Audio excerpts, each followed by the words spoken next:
Orthodox Yakobaya പള്ളി തർക്കത്തിൽ സർക്കാരിനുമേൽ സമ്മർദ്ദം ശക്തമാക്കിയ ഓർത്തഡോക്സ് സഭ.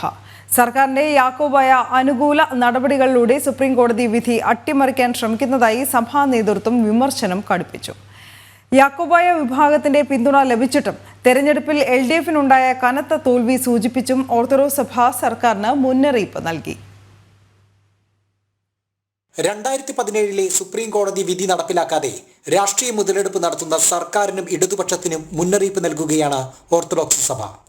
തൃശൂർ, അങ്കമാലി ഭദ്രാസനങ്ങളിൽ കഴിഞ്ഞ ദിവസങ്ങളിൽ ഉണ്ടായ സംഭവങ്ങളിൽ പോലീസ് ഏകപക്ഷീയമായി എതിർവിഭാഗത്തെ സഹായിക്കുന്നതായാണ് വിമർശനം. യാക്കോബായ വിഭാഗത്തിനൊപ്പം ചേർന്ന് സർക്കാർ നാടകം കളിക്കുന്നുവെന്നും സഭയെ അവഹേളിക്കുന്നുവെന്നും ഓർത്തഡോക്സ് സഭ വിമർശിക്കുന്നു.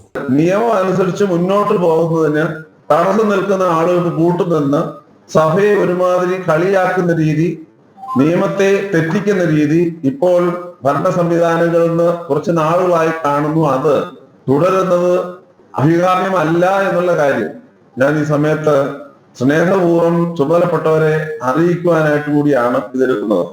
യാക്കോബായ വിഭാഗത്തിന്റെ പിന്തുണ ലഭിച്ചിട്ടും തെരഞ്ഞെടുപ്പിൽ ഇടതുമുന്നണിക്കുണ്ടായ തിരിച്ചടിയും ഓർമ്മിപ്പിച്ച് സർക്കാരിനെതിരെ പ്രതിരോധം ശക്തമാക്കുകയാണ് ഓർത്തഡോക്സ് സഭാ നേതൃത്വം.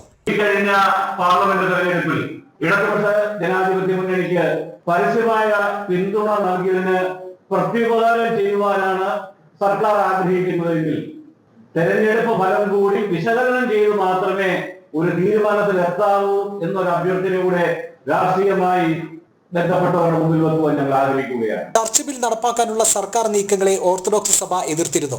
മുഖ്യമന്ത്രിയുടെ യാക്കോബായ സഭയ്ക്ക് അനുകൂലമായുള്ള പ്രസ്താവനകളും ഓർത്തഡോക്സ് സഭയെ ചൊടിപ്പിച്ചിട്ടുണ്ട്. ജനം, കോട്ടയം.